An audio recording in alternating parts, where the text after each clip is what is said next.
Saudações, hoje é o dia 22 de agosto de 2022 e sobre esta temática é interessante notar que a palavra polo ela costuma ter dois significados mais utilizados, não é? Um deles no sentido de centro, um polo de liderança de alguma coisa, um polo de desenvolvimento de tal coisa especial, mas são como se fossem centros locais específicos, né? Então, nesse sentido, o conceito de polarização não se aplica muito, porque seriam vários polos. Mas o outro sentido mais comum é o sentido de dois polos opostos, extremos e únicos. O modo mais comum de nós utilizarmos é de forma geográfica, né? Polo sul e polo norte, ou as polaridades de um ímã. Mas o ponto é que é mais ou menos nesse sentido que se quer estabelecer esse conceito mais social de polarização de propostas, ideias, de duas vertentes que se chocam frontalmente pela sua total disparidade de concepções. Portanto, essas são as duas grandes analogias que se faz, né? A polaridade geográfica e a polaridade magnética. Só que a magnética não faz muito sentido, porque os polos opostos se atraem, né? E não é o caso aqui, né? A polaridade geográfica já é muito mais útil e é a ela que eu vou recorrer mais adiante para esclarecer alguma coisa. Bem, é bom notar que eu já falei inúmeras vezes que se eu tivesse a oportunidade de falar para um grande público num momento específico assim, sobre alguma temática política ideológica, certamente eu iria falar contra a falsa dicotomia esquerda e direita, que é essa ideia de que é possível categorizar todo o universo político e ideológico, toda uma vastidão de ideias em dois polos opostos. Mas isso é na dimensão política e ideológica, né? Porque se for numa dimensão mais profunda, em outras temáticas mais filosóficas, na ética, ou em qualquer outro sentido, eu falaria, na verdade, contra o maniqueísmo, que é justamente a ideia de você estabelecer, mais uma vez, dois polos opostos, inconciliáveis, e que não tem nenhuma possibilidade de dialogar, e você entender a realidade sob essa leitura. Então, de uma certa forma, quase todo o meu pensamento, nesse sentido mais crítico, está permeado por uma espécie de antimaniqueísmo, né? O que tem que ser feito com muito cuidado para você não cair na tentação de criar o próprio maniqueísmo como uma espécie de um polo oposto ao qual você tem que se defrontar de forma total e intransigente, né? Mas bem, isto aplicado à política não muda muito a temática essencial, porque apesar de ter uma vasta tradição por trás disso, eu tenho um vídeo específico sobre maniqueísmo, é um vídeo longo e tem que ser longo porque é um tema mais profundo, mas deixando de lado toda a implicação histórica, filosófica mais profunda e toda uma série de fatores que não convém entrar aqui, o ponto é que eu costumo definir maniqueísmo como a essencialização do mal. É a ideia de que o mal tem uma essência em si, em vez de uma noção mais tradicional, até de um ponto de vista filosófico e teológico, de que na realidade o mal seria uma simples ausência de bem. É aquela ideia que a escuridão não é uma coisa em si, não existe a escuridão, ela simplesmente é uma falta de luz. Existem as sombras, existe aquele vazio de luz total. Então, mas ela é uma ausência, ela é uma carência, ela não é uma coisa em si. Então, esta é a ideia. Quando você pensa na existência de um mal em si, a única coisa que você pode compreender nesse sentido é que você tem que se opor radicalmente àquele mal. Evidentemente, você faz isso imediatamente se posicionando do lado de um bem. Então você cria uma separação radical entre o bem e o mal, onde você sempre está do lado do bem, e o outro tem que ser destruído, não pode ter a menor tolerância, não pode ter a menor concessão. Esse é o pensamento maniqueísta básico. E aplicado à política, é a mesma coisa. Cada um dos lados vai se considerar o absolutamente certo, dotado de toda a razão, e o outro é absolutamente desprezível, absolutamente repudiável, é o mal absoluto. Então ele não pode existir nenhum tipo de conciliação. E isso independe do naipe ideológico. Aquele esquerdista radical vai fazer isso com a direita e o direitista radical vai fazer isso com a esquerda. E aí nós temos a estupidificação de massas, que destrói qualquer possibilidade de entendimento, de conciliação, de desenvolvimento. Nós estamos passando por uma polarização que evidentemente se caracteriza nesse sentido de esquerda e direita, claramente maniqueísta, onde, claro que existem gradações, tem pessoas que se posicionam mais de um lado ou de outro, mas sem o repúdio total do lado adversário, tem o pessoal que se posiciona como uma espécie de centro, o que nesse contexto acaba se falando de uma forma também extremamente falsa, mas o fato é que existem esses extremos, existe esse extremismo, existem as pessoas que acreditam sinceramente que você vai resolver os problemas da sociedade erradicando o polo oposto. Tem que acabar com a esquerda. E eu tenho que acabar com a direita. Esse tipo de pensamento é absolutamente estúpido, ele é completamente real, é impossível de ser atingido, não tem como você eliminar toda uma vasta categoria da realidade, especialmente considerando que essas categorias são relativísticas, são disposicionais, elas dependem do modo como você estabelece uma determinada dinâmica e uma determinada compreensão social. Curiosamente, tem uma série de esforços no sentido de tentar superar essa dicotomia e, frequentemente, esses esforços também vão de uma forma extremamente acidentada, como, por exemplo, a ridícula teoria da ferradura, que tenta exatamente falar dos extremos que se tocam, o que é evidentemente contraditório. Bom, eu tenho um vídeo específico que eu chamo de extremo centro, que é exatamente para mostrar o quão que é falsa essa disposição toda. Mas esse é o tema que eu já abordei várias vezes nesse canal, que é a falsificação da realidade por meio da divisão político-ideológica esquerda-direita. Então aqui no caso nós vamos mais especificamente nessa polarização conceitual atual, nessa questão mais pragmática, que agora nós estamos polarizados nesse momento pré-eleitoral, né, entre o PT e o bolsonarismo, né, o petismo e o bolsonarismo. É bastante curioso, só se você atentar para esses nomes, para você notar o modo assimétrico da divisão. Afinal, o PT é um partido muito bem constituído historicamente, né? Ele tem uma tradição relativamente longa, ele ficou 13 anos no poder, ele tem muitos governos, ele tem uma quantidade muito grande de pessoas. Então ele é um partido bem organizado, com certo histórico. E o bolsonarismo é um movimento mais amorfo, mais espontâneo, mais orgânico, sem ter um atrelamento direto a uma máquina institucional, algum partido específico. Afinal, o Bolsonaro vive mudando de partido, ele começou, estava no PSL, depois saiu, e vários políticos aderiram a esse movimento bolsonarista de massas, acabou voltando para o partido por força da necessidade de concorrer, de ter um partido para poder concorrer, mas o fato é que ele não se identifica com um partido específico. Ele é um movimento mais orgânico, um movimento mais de massa, que admite uma certa variedade de partidos. Bem, Ciro Gomes, que ainda é o meu candidato, embora não vejo nenhuma possibilidade de ele vencer, a não ser que ocorra um imprevisto aí que remova um dos outros candidatos à disputa, ele costuma dizer que a maior força política do Brasil, na atualidade, é o antipetismo. Isso é falso. Inclusive, eu tenho um vídeo sobre antipetismo também, eu já critiquei essa proposta. Isso tanto está dando errado, que ele não está conseguindo angariar um eleitorado maior, e ele está e corre o risco de perder ainda mais eleitorado, chegar ao final dessa campanha com menos da metade dos votos que ele obteve na eleição passada, né? Eu já apontei várias vezes que tem um erro estratégico nessa abordagem do Ciro Gomes. E em especial porque não é a maior força política do Brasil, não é o antipetismo, tampouco é o petismo. Nós temos essa distinção entre essa esquerda e direita, que são farsescas, mas são dominantes, e o que nós temos aí basicamente é uma tensão polarizadora que está disposta a fazer qualquer tipo de concessão dentro de uma determinada margem de possibilidades para evitar a vitória do lado oposto.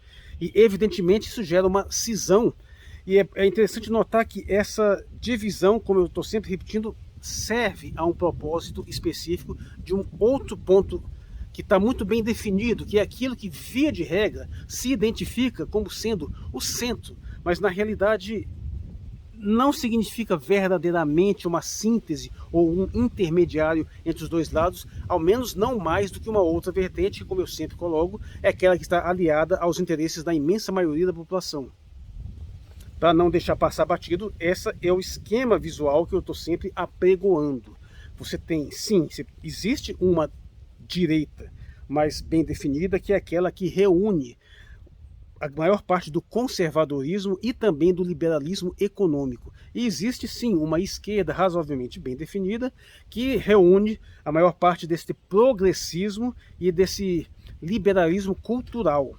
Mas o fato que os interesses da população eles estão associados a um ponto de cada, ao conservadorismo e ao progressismo no sentido econômico, ao passo que os interesses de uma ínfima elite estão relacionados ao liberalismo econômico e ao liberalismo cultural. Então a verdadeira dicotomia que a gente tem que ter em mente é entre o liberalismo, que é cultural e econômico, e os interesses da grande maioria da população, que por falta de um nome melhor, eles costumam se estar mais identificados a um nacionalismo. São as vertentes ideológicas que mais se aproximaram historicamente desses interesses geral da população estão aquilo que a gente chama de uma terceira teoria política, né? Pelo menos o Dugin fala sobre isso.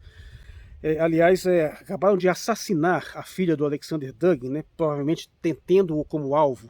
Aconteceu uma explosão no carro deles que acabou matando a filha dele, então fiquei meus pêsames por essa tragédia. Era verdadeiramente lamentável, a qual eu não esperaria de forma alguma que a mídia manifestasse qualquer tipo de preocupação, dedicação maior do que a que faria por qualquer patife aqui do Ocidente, que muito menos louvável em todo e qualquer sentido. Mas bem, deixando isso de lado, fica aqui os meus pêsames pela Daria Dugina. Mas bem, o ponto então que a verdadeira dicotomia é entre os interesses da imensa maioria e os interesses de uma ínfima minoria. Essas polarizações farsescas, essas dicotomias fraudulentas como esquerda e direita, como democracia e ditadura, como autoritarismo versus liberalismo, como se o liberalismo não fosse tão autoritário quanto qualquer outro sistema, ou esse ridículo antifascismo, anticomunismo, dois fantasmas. O antifascismo é o anticomunismo de esquerda e vice-versa. Um é tão estúpido quanto, os dois são tão estúpidos quanto. Não existe uma ameaça comunista, nem uma ameaça fascista. O inimigo é o liberalismo, meu Deus do céu. Sem, porém, cair na tentação de também estigmatizar demais, né? Porque o liberalismo também não é um mal absoluto. Existem elementos do liberalismo que são válidos. Também não é que essa elite é um mal absoluto, apesar da tentação de fazer isso. Não acredito numa separação total, de uma erradicação total das classes. Acho que não. Eu não creio que seja sequer saudável você eliminar por completo as diferenças econômicas. Agora, elas têm que ser minimizadas e radicalmente minimizadas, porque não faz sentido uma civilização onde tem um indivíduo que possui uma riqueza 10 bilhões de vezes maior que a do outro. Não, isso é absurdo. Essa diferença de riqueza não deveria chegar a ser sequer 100 vezes. E quando eu estou falando isso, eu não estou exagerando. A diferença de riqueza dos mais ricos para os mais pobres não é de 100, de 1000, de 10 mil, não. É de 10, 100 bilhões de vezes. É um negócio assim, alucinante. Um bilionário não vale 10 bilhões de vezes uma pessoa mais pobre, de forma nenhuma. Pode até valer alguma coisa a mais, mas não bilhões de vezes. Ele consegue fazer toda aquela fortuna dele lá sozinho, ele se construir sozinho, ele não depende de uma imensa cadeia de trabalhadores, de uma imensa sociedade, ele é totalmente dependente de uma estrutura de relações sociais.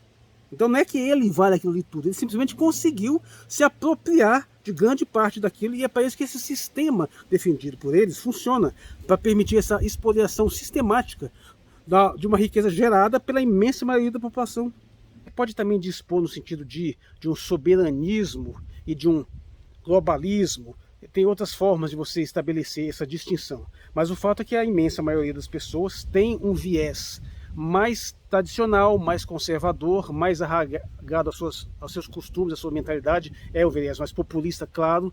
É um viés frequentemente religioso, mas mesmo quando não religioso, compartilha muitos elementos conservadores e, ao mesmo tempo, tem um viés mais progressista no sentido econômico, querendo redistribuição de renda, querendo mais oportunidades econômicas, querendo mais emprego, querendo mais assistência social. E o liberalismo é a antítese disso tudo. É a concentração máxima de poder, a expoliação sistemática de toda a população para jogar mais e mais dinheiro para aquela ínfima elite bilionária lá que não pensa em outra coisa além de ficar mais rica e mais poderosa às custas da imensa maioria da população. Então essa é a verdadeira dicotomia.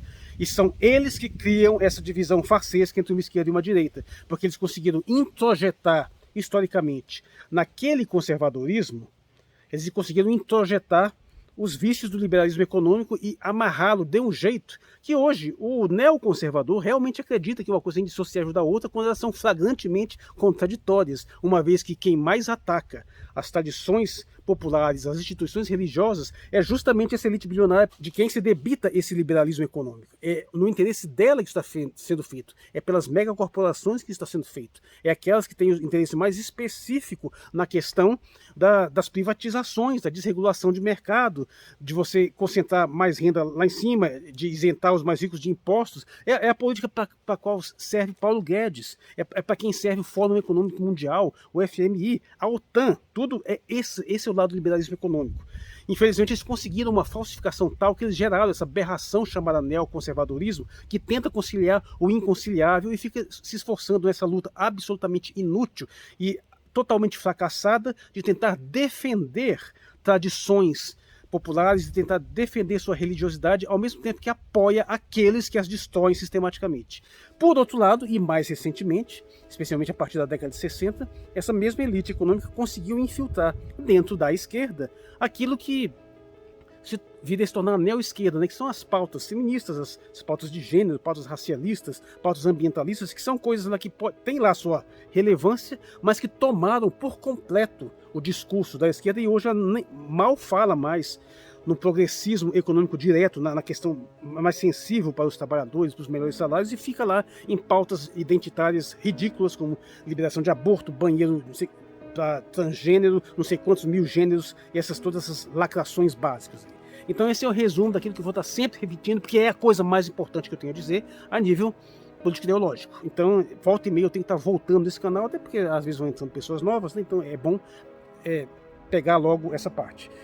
Mas dito isso, o que nós temos aqui, então, é essa polarização, essa direita absolutamente alienada da realidade, completamente corrompida por essa falsificação, que já tem quase um século, né? Porque o liberalismo econômico conseguiu se infiltrar na direita há muito mais tempo do que ele conseguiu se infiltrar na esquerda. Então ele gerou uma massa de pessoas que originalmente pode ser bem intencionada, eles podem ter uma certa sensibilidade para questões concretas, mas à medida que eles vão entrando e se organizando dentro de uma determinada mobilização mais ou menos organizada e claramente manipulada por espertalhões, eles vão sendo alienados e vão se distorcendo cada vez mais ao ponto de que entrou para defender as tradições populares e acaba defendendo as pautas econômicas em benefício de uma elite financeira. E ao mesmo tempo o que acontece na esquerda, a mesma coisa. Aquele segmento político-ideológico que deveria estar exclusivamente combatendo o capitalismo, travando a luta de classes, defendendo a população contra a exploração econômica, está aí preocupado em dizer que não existe diferença entre homem e mulher, que os gêneros são arbitrariamente inventados, que o homem que acha que quer ser mulher, que tem uma mente feminina, tem que ser aceito como mulher, essas palhaçadas todas. E não adianta, né? É palhaçada mesmo, a população sabe disso, isso é claro, isso é uma negação direta da realidade, tanto no nível mais fundamental da experiência usual do senso comum, quanto nos níveis mais sofisticados do pensamento científico. Quando você vai desce nos níveis mais elencados da genética, da biologia, da sociologia, da história, você vê que essa noção é completamente farsesca também. O que não impede que ela esteja sendo empurrada goela abaixo pela mesma elite poderosa que empurra goela abaixo o liberalismo econômico. Então essa é a polarização que nós temos.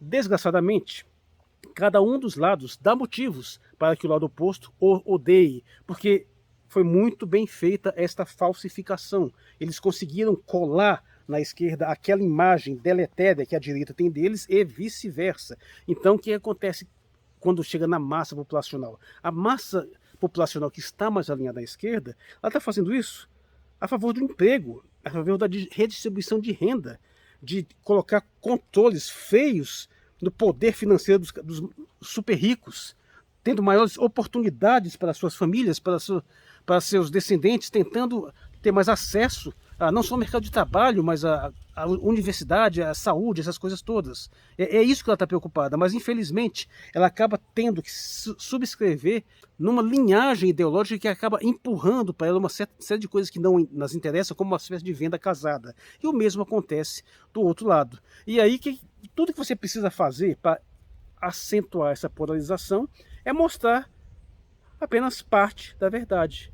Mostrar aquela meia-verdade que é a pior mentira de um lado para o outro. A única forma de você quebrar essa polarização é dizer a verdade, que os dois lados estão corrompidos, os dois lados estão deteriorados, e somente fazendo essa depuração, resgatando tanto um conservadorismo mais originário quanto um progressismo mais originário no sentido econômico, um conservadorismo no sentido mais social, você conseguirá reunir, sintetizar os interesses da imensa maioria da população rumo a um enfrentamento mais efetivo e mais crucial contra os interesses de uma panelinha financista, que é quem promove esse teatro de sombras. Então esta é a verdadeira polarização, uma polarização que existe no sentido verdadeiramente vertical. E aí é que eu volto àquela imagem anterior. Quando a gente pensa em polos norte e sul, a gente imagina isso de uma forma vertical. Existe essa polarização real, enquanto tentam nos vender uma polarização oriental falsa, como se os lados orientais e ocidentais, vamos dizer, do leste e oeste, fossem absolutamente diferentes se eles não girassem em torno de si, estando todos eles, em algum momento, submetidos ao mesmo Sol. Ao passo que os polos têm uma diferença mais radical. Então, é isso que nós temos que tentar substituir essa polaridade falsa, essa polaridade horizontal, por essa polaridade vertical. Se você aceita essa disposição geográfica usual, não é mesmo? Miseravelmente, quem capturou essa massa mais à direita foi essa aberração chamada Bolsonaro, essa fraude completa, porque ele não é sequer um conservador, ele nunca foi, ainda mais depois de se tornar mais liberal, pelo menos até um tempo atrás ele não era liberal. Depois ele se tornou um socialista, se falsificou, ele se vendeu completamente para o poder financeiro, para o Paulo Guedes, né? Infelizmente ele assumiu esse posicionamento e o pior, ele faz isso se fingindo de nacionalista. E é isso que eu coloco, existe essa situação é muito interessante para esse poder mais alto estabelecido, porque para eles é legal identificar essa postura nacionalista com essa besta fera absolutamente incompetente, criminosa em todos os níveis. Aí você estigmatiza o nacionalismo. Esse que é o grande problema. Então toda vez que você vai falar numa defesa mais generalizada dos interesses da população, e essa defesa mais ou menos sai na direção de um nacionalismo, você vai ser taxado de fascista e vai ser comparado a essa desgraça, que é a pior desgraça que já pisou no Palácio do Planalto, vamos ser sinceros. Infelizmente, do outro lado também não está muito melhor, porque apesar de ter sido um dos melhores governantes que esse país já teve, eu insisto, que foi o Lula, apesar disso, ele veio acompanhado com uma série de aberrações da neo-esquerda que acabaram tomando o carro-chefe, e é bom, isso tem que ser frisado. A população jamais repudiou a redistribuição de renda, o Bolsa Família, o desenvolvimento econômico, a inclusão da classe média, a erradicação da pobreza. Não foi isso que a população repudiou, ela repudiou outras coisas, em especial a neo-esquerda, as pautas feministas, abortistas, racialistas, essas pautas divisivas que visam detonar a sociedade, além da questão da corrupção também, que é outra fraude monumental, porque a corrupção ela é estrutural no nosso sistema. O nosso sistema ele é essencialmente corrupto, ele não tem como ser a pior de todas, a mais grotesca de todas as corrupções, nem sequer é considerado crime, que é essa espoliação sistemática de arrancar todos os dias da população uma quantidade infindável de riqueza para alimentar uma panelinha. Isso é institucionalizado e é a pior de todas as corrupções. Todas as corrupções que são criminalizadas e são denunciadas pela mídia são fichinha comparado perto disso. E basicamente você utiliza a pauta da corrupção contra a bola da vez, né? Ou seja, a população jamais vai repudiar aquilo que é autêntico, assim como ela também jamais vai repudiar as pautas mais tradicionais, mais populistas, mais das nossas tradições reais, do nosso espírito, da nossa religiosidade, do nosso histórico cultural. Mas, infelizmente, esses polos foram treinados para fazer exatamente isso. E aí, como é que a gente sai dessa armadilha? Não sai, a não ser denunciando essa estrutura, como é que funciona esse mecanismo. E, claro, não podendo fazer isso no grau mais alto, tentando minimizar os danos. Nesse exato momento, o mal menor disparado é Lula e o PT. Primeiro porque já se demonstrou capaz de governar, liderou um dos melhores momentos econômicos da história do país, um dos melhores momentos sociais, inclusive, apesar de ter toda uma série de falhas, ao passo que a opção bolsonarista se demonstrou em todos os níveis possíveis e imagináveis uma desgraça absoluta, não tem absolutamente nada defensável nesse governo. O sujeito, para dizer que tem algo nesse governo que pode ser elogiado, tem que delirar, tem que mentir, tem que falsificar os fatos, ou tem que apelar para bizarrices completamente abstratas, como dizer, mas o nível de investimento vai aumentar não sei quando, porque a gente tem a menor taxa de desemprego hoje, se for comparar com a de 3, 4 anos atrás, ou seja, o melhorzinho dos piores. São totais imposturas para você conseguir sustentar alguma coisa. E isso eu insisto, o sujeito que hoje ainda opta por Bolsonaro, está irrecuperável, delirou, pirou geral. Digo mesmo do sujeito que acha que entre os dois é lícito votar nulo. Não, não é. Existe um mal incomensuravelmente pior. Agora, o que eu posso dizer para aqueles que estão legitimamente preocupados com essa questão da pauta cultural, que realmente o PT traz a reboque, isso é inevitável? O Bolsonaro não fez nada contra essa pauta, pelo contrário, ele a fortaleceu, ele deu poderes à lei da Maria da Penha, que é o maior instrumento de destruição da família já criado, poderes inimagináveis que o PT jamais teria sido capaz de dar. Ele não fez absolutamente nada para regulamentar a mídia, que é a que mais pega, especialmente a Rede Globo. Ele não fez nada para conter as ONGs que entram aqui dentro, para todas essas grandes empresas ficarem livres para fazer o que querem. Então não, ele não fez nada nesse sentido, pelo contrário, ele piorou a situação. O PT, bem ou mal, dá para dizer que ele pôs algum freio nessa concentração de riqueza, ele conseguiu gerar alguma distribuição. Então, se ele avançou o mal por um lado, ele conseguiu atenuar o mal pelo outro. E o Bolsonaro conseguiu avançar os dois ao mesmo tempo, não teve atenuação nenhuma. É isso que o pessoal precisa entender. Então, para se fechar numa bolha, e se o indivíduo é insensível a esse argumento, se ele fechou numa bolha, não tem jeito, ele está num polo inatingível, você não consegue chegar lá.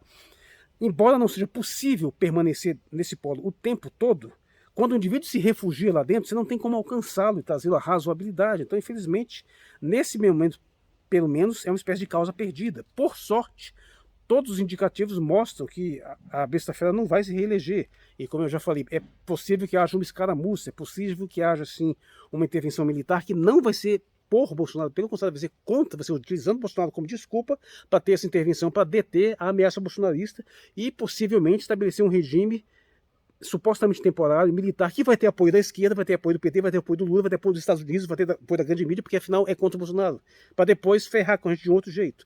Então é isso que está sendo sempre apontado. Pouca coisa que eu falei aqui chegou a ser novidade, algumas nuances, mas eu preciso tocar nesse assunto regularmente, porque ele está sempre voltando à tona e é a coisa mais importante que tem que ser dita nesse nosso momento histórico. Fujamos dessa falsa polarização horizontal, nos refugiemos na real polarização vertical. E sim, eu preferiria Ciro Gomes, mas na impossibilidade eu vou ser obrigado, no eventual segundo turno, votar no PT. Agora, uma vez eleito, a sociedade tem que se organizar para fazer uma cobrança muito forte, muito mais sistemática e não deixar o governo desandar tanto quanto ele desandou antes, especialmente nessas pautas nefastas da nova esquerda, que eu tenho a esperança que elas vão ser até menos empurradas agora, até por uma questão de precaução. O problema são as pautas econômicas, porque se as pautas culturais avançaram do mesmo jeito neste governo Bolsonaro, que é supostamente conservador, o meu temor, quase certeza, é que as pautas liberais econômicas vão avançar do mesmo jeito neste governo petista. E esse que é o mecanismo que foi montado para tentar tornar o Brasil cada vez mais parecido com essa política grotesca dos Estados Unidos, de dois polos, que é extremamente polarizada também, e cada vez mais farsesca. E o Brasil, infelizmente, vai nessa direção. A questão é que nós só podemos enfrentar isso com conhecimento, com reflexão profunda, compreendendo a realidade do problema e fazendo o máximo possível para superá-lo. Eu sou o Marcos Valério XR, em 22 de agosto de 2022. Obrigado por sua atenção.